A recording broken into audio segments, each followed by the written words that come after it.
If you have ever felt bouts of creative doldrums, or your inspiration or your motivation has felt like it's running on empty, this episode is for you.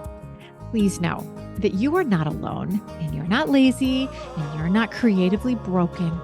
This episode is going to meet you right where you are and give you gentle ways to reconnect with your creativity, even when your energy and your ideas feel depleted.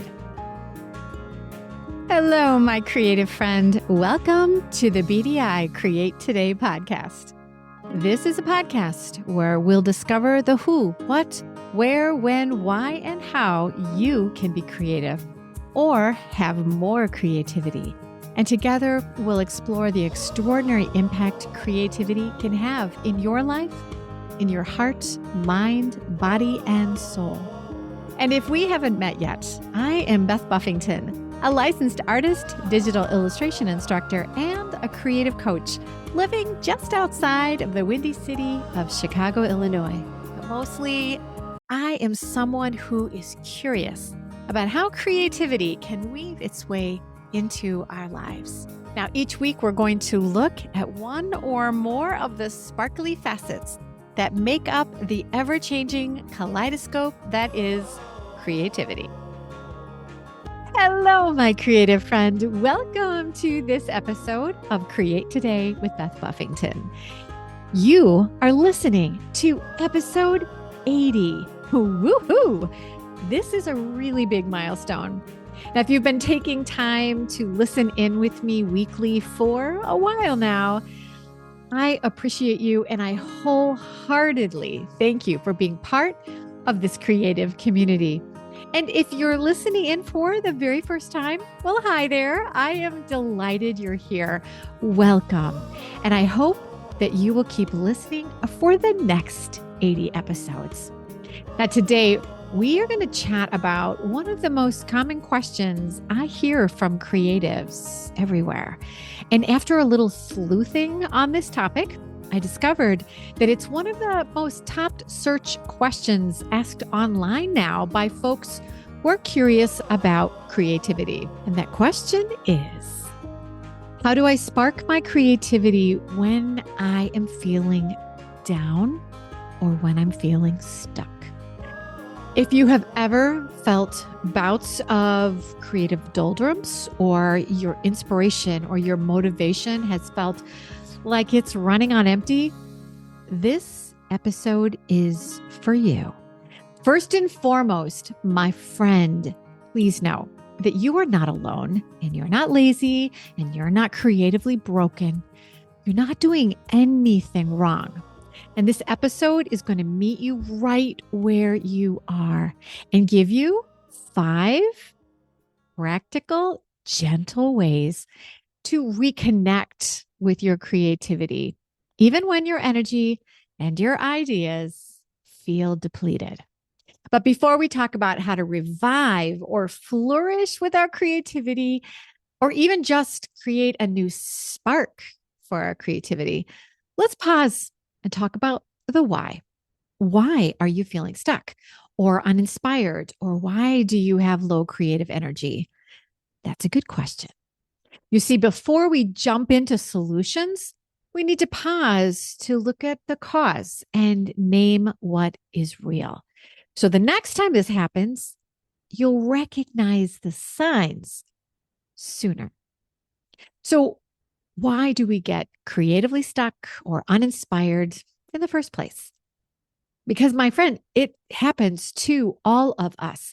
Even the most seasoned artists and creatives, no matter how well adjusted they seem to be, everyone gets to the point where they just feel tuckered out with their creativity. And sometimes it feels like it's something that's hard to restart. So why might you be feeling the creative blahs? Let's talk about that. So maybe you're tired or exhausted. You've been taking care of everyone else and maybe not yourself. Does that sound familiar? Or you've been doom scrolling on your phone, comparing, and over analyzing yourself with all the pristine and beautiful people and gorgeous artwork that you see on social media. Maybe your inner critic is running wild and has left the door open to let imposter syndrome in and run rampant through your head as well. Or it's been a slow creep, this exhaustion, and it's a quiet ache of burnout from a routine that you have in your life that seems like an endless hamster wheel. And creativity, it doesn't happen because nothing new is happening. And then on top of all this, the world is really heavy right now. Every day, you're bombarded with the complexity of a world that you cannot fix on your own. So, daily, you see violence and unrest in the news. We see division and politics that leave you exhausted. There's economic pressures that are causing you stress. There's grief or worry about the people that you love that you don't know how to help or fix or meet in the middle.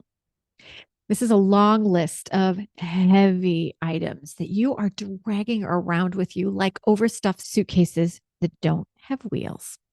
So, when you finally have that treasured moment to sit down and create, what happens? You sit down, there's nothing there. Or what you do feels forced and stagnant, and it is not making you feel happier. You might want to create, you might have time to create, but you can't seem to start. Or maybe you have ideas, but there's no motivation and energy. If you are feeling any of these emotions or a combination of these emotions, you're not imagining it. But my friend, don't panic.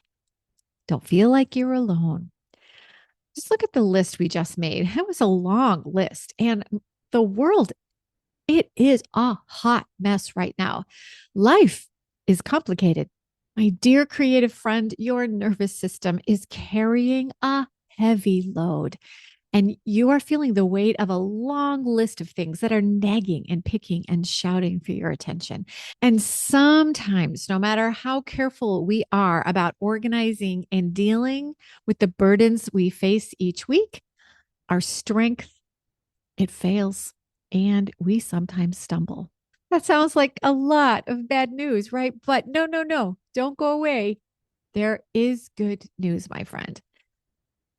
This feeling that you might be having, it's not a sign of failure, and it's not a sign of laziness. It's not lack of talent, and it's not something that is just gone and maybe your best days are behind you. No, no, no. This is your spirit asking for a little care. This is your brain and your body saying, I think I need a different kind of nourishment. You see, creativity, it isn't just a switch that can be flipped on like a television when you sit down to create. Creativity doesn't just come from your hands or your head, it comes from your heart. And when your heart is tired, your creative spark can flicker. So you might start to wonder, have I lost it? Am I still creative? Anne Lamott once said, almost everything will work again if you unplug it for a few minutes, including you. So please do not feel alone. Rest in the knowledge that others have and others are feeling this same way. Creative slumps are part of the cycle. They aren't proof that something is wrong with you. In fact, they're often your invitation to slow down and back up and return to joy and not focus on results. Even the most experienced, passionate creatives go through seasons where inspiration feels far away, where the world feels a little noisy or too broken or too sad to make space for beauty. And here's what I want to tell you clearly and gently today. Your creativity is still inside you. And here's the gentle truth. Creativity doesn't ignore the heaviness. It will help you look at where you are now, and creativity will help you move through the hard times. And it can help you celebrate the good when you reach it. When the world is overwhelming and your energy is low, it's important to know how to take some of that pressure off from what you normally expect from your creative output. Does that make sense? So instead of waiting for inspiration to strike, let's look at how to invite creative energy back in little by little through gentle reconnections that do not have expectations. So today we're going to explore 5 ways that you can reignite your creativity without force and without needing to feel inspired first. Number 1, change your medium. Try something completely different from your usual go-to. So do something you don't normally do and focus on the fun. But look for something completely different. So here's an example. If you're a writer, paint. If you're a painter, doodle with words. Draw with your non-dominant hand. Play with stickers. Make a collage. Color in a coloring book. Or make something really weird and make it messy and just play. These kinds of experiences are going to tap into that play and not focus on the performance that you sometimes feel you must do when you're creative. And play is often the bridge that will take you back to creative joy. The key here is do not work on a project. Do not have an end result that must be met. Just have fun in the doing.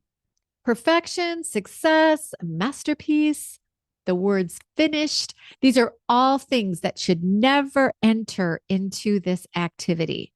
Instead, concentrate on fun, experiment, be in the moment, and play, play, play. So here's something you can try. Find your fun. Set a 7-minute timer and make something bad on purpose. No rules, no perfection, just motion. Set yourself in motion. And when the 7 minutes are up, take stock in what you created. Think for a moment on how you felt while you were creating this mess. Did it lift your spirits? Did it make you giggle a little bit? If not, give yourself a rest and then investigate a completely different medium to play with for tomorrow or for the following day. But if you loved your experiment, keep coming back to it with that same lighthearted curiosity. Add additional time to your timer. Maybe make it for 15 minutes or a half an hour, but continue the play. Let this be an outlet to release some of that sluggish energy that you're harboring in your heart. Number 2, return to a childhood creative habit. So, this could be something that you might have to spend a little time thinking about, but what did you love to do before the world told you, be serious? What did you love to do as a kid? Did you keep a sticker collection? Did you dance in your bedroom? Did you sing with your hairbrush? Did you build forts? Did you color in coloring books? Did you create entire cities with wooden blocks? What did you do? My friend, there's wisdom in those early joys. Revisiting a childhood creative outlet can bypass judgment and your imposter syndrome, and it can reconnect you with why you create in the first place. I remember when I was little, my mom was changing the curtains in our living room. And for a time, she had these curtain shears I don't know if you remember back in the day, you used to have these really heavy curtains that you'd pull back with ties. And then you'd have these shears that let a little bit of light in. Well, she was changing up the curtains and she was getting rid of those shears. So for a while, the shears were just in our house while she was figuring out what to do with them. And at the end of dinner, my mom and dad would always go down to the garden to look over everything and see what was growing, what needed to get picked. And I was supposed to be cleaning up the kitchen. And I loved to put on tapes of musicals, My Fair Lady, Camelot, all kinds of musicals. So I would put on one of these musicals and then I would take those shears and I would dance in the living room. I can still remember doing that. And I felt really fancy and like a professional dancer when I was using those shears to dance. There was just something really performative about those shears. So I know that I can do that same thing here in the house quite often. I work alone a lot.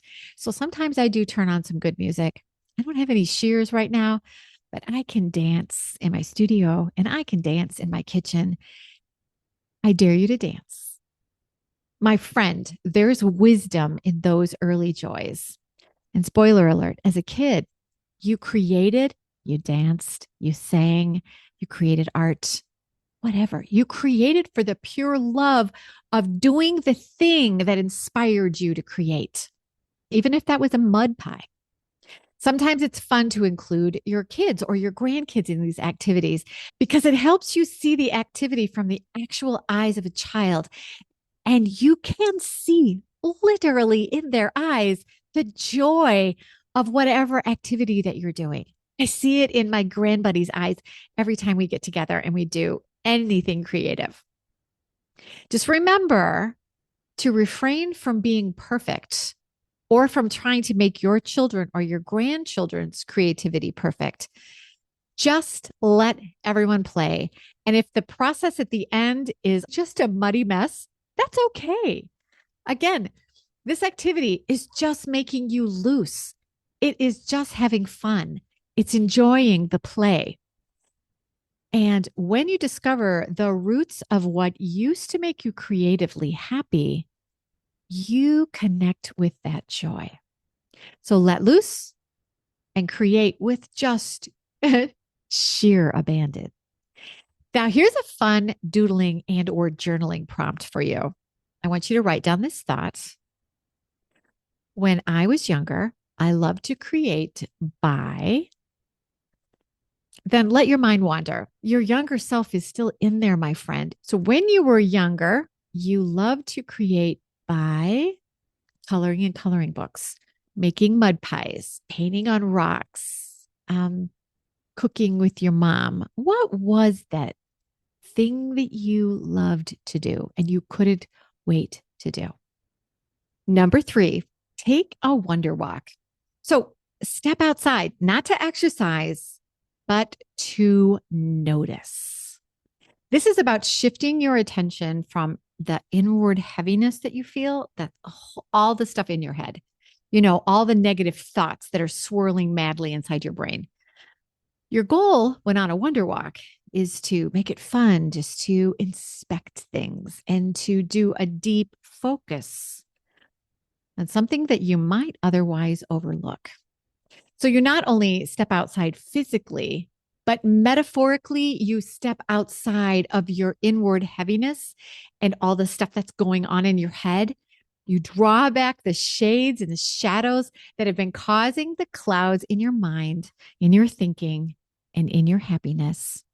And with these heavy shades flung wide open, you are free to, again, metaphorically, put on some rose-colored creative glasses that make it possible to stop peering inwardly at your worries and move your gaze to the whimsy of outward curiosity.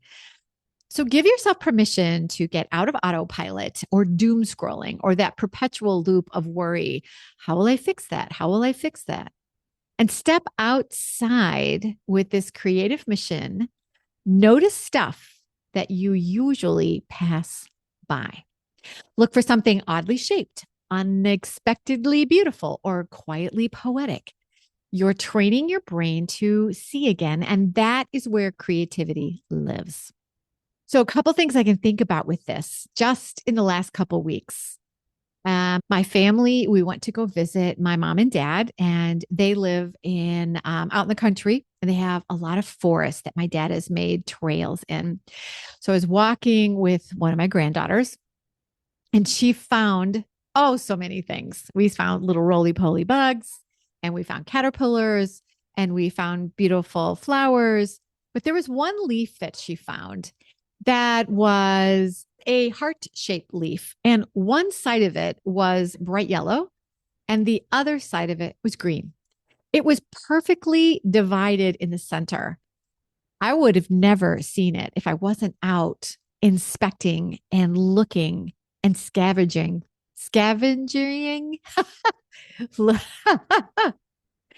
looking for just unusual things. But my granddaughter Fiona found it, and she was like, Grandma, look at this.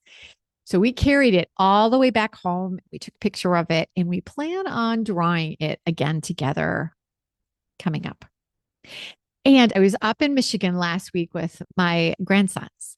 And one day we were at the beach, we were collecting rocks, and my grandsons collected every giant rock they could find and put it all in their buckets. And we had probably 70 pounds of rocks that they wanted to take back home with them. So the next day we decided we cannot take another 70 pounds of rocks with us. So we came up with this idea of doing a scavenger hunt for rocks.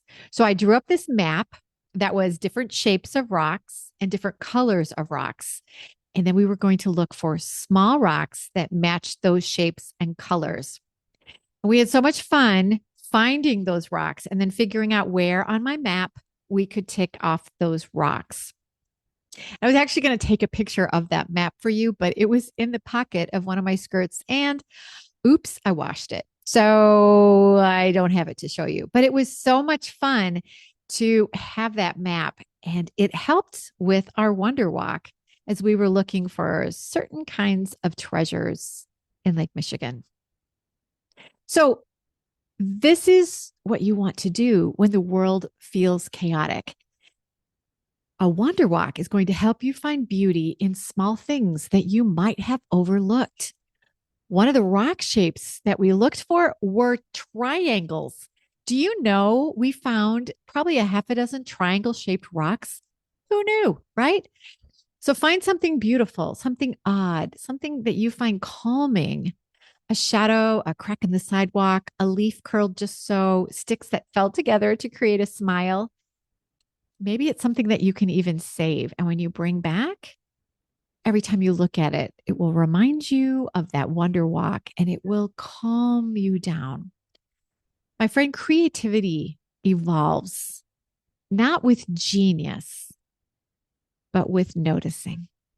Number 4, I want you to talk to a creative friend. I'm not sure why, but it's common to think of creativity as something that is a solitary practice. You know, the writer who holes up in a cabin far away to write that great American novel, the tortured artist that is slaving alone to create the next masterpiece.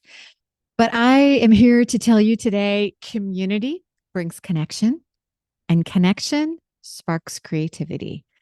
No one has said that a responsible creative is supposed to find a healthy balance with life and creativity alone in solitude.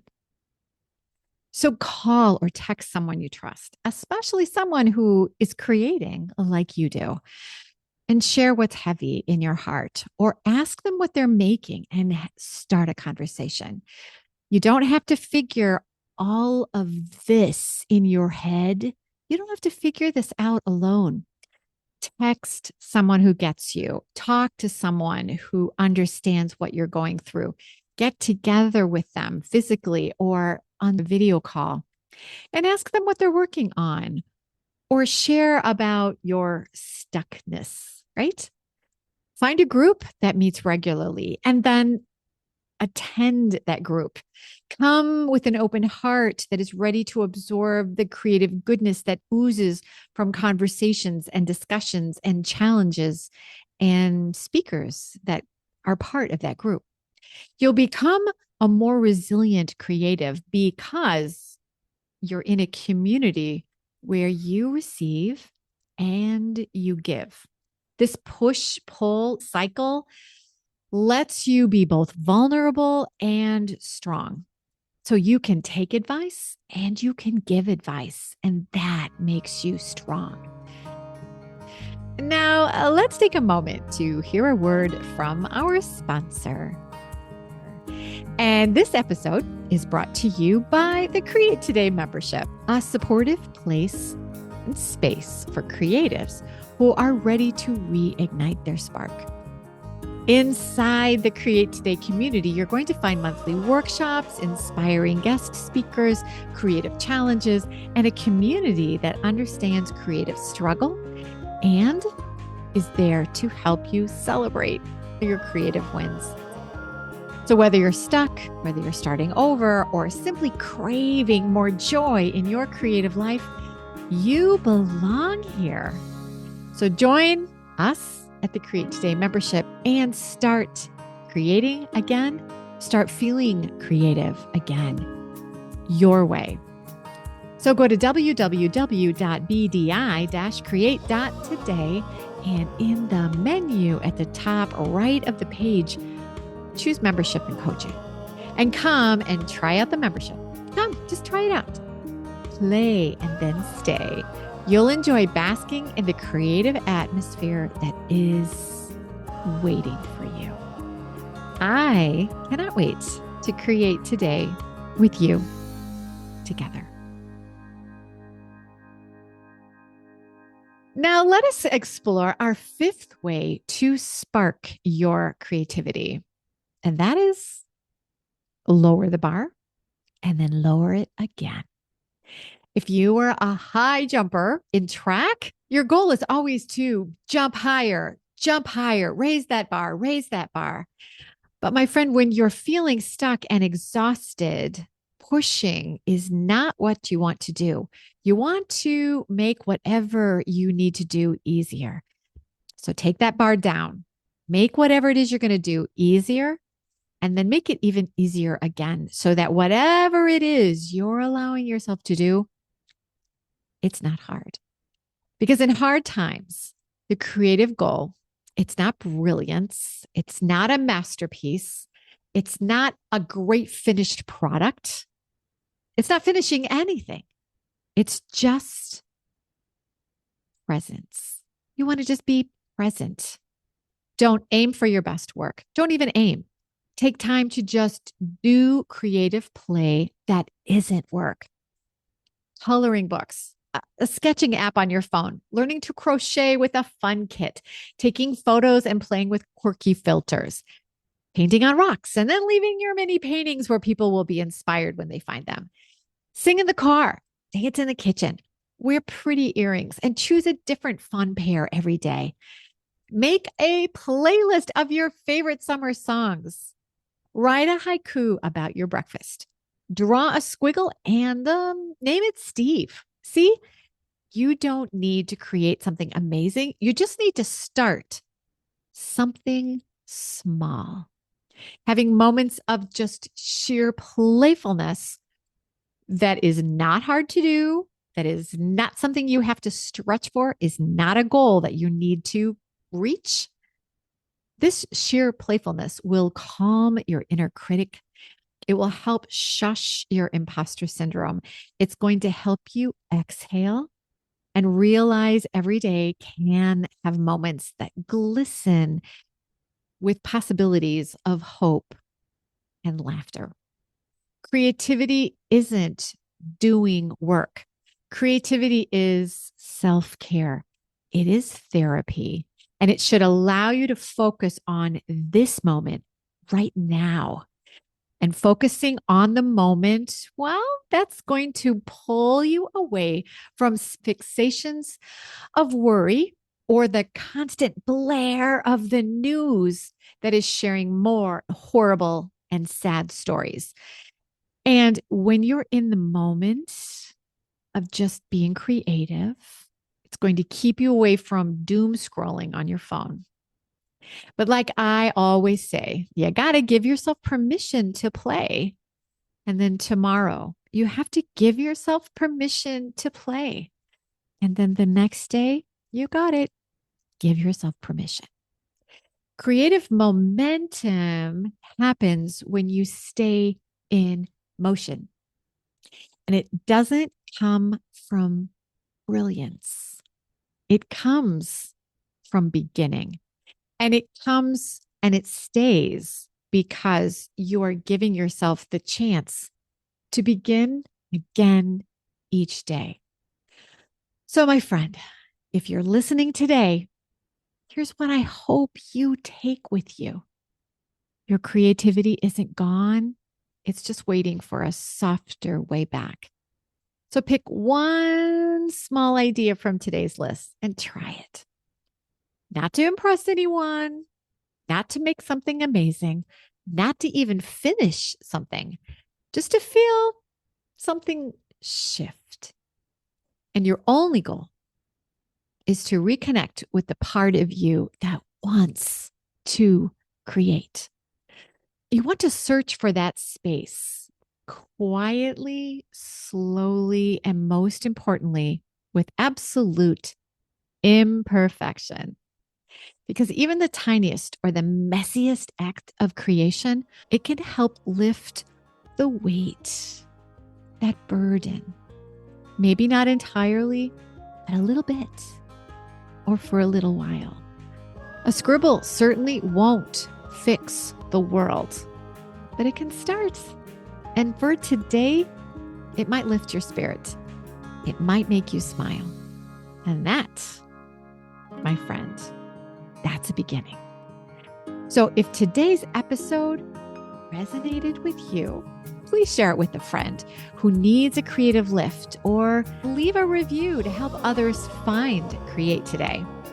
And if you're looking for a safe, encouraging space to nurture your creativity, especially during hard seasons, join our Create Today community, or come to the Create Today website and find a fun workshop to do, or a Procreate tutorial that will just be fun, experimental thing that you can do.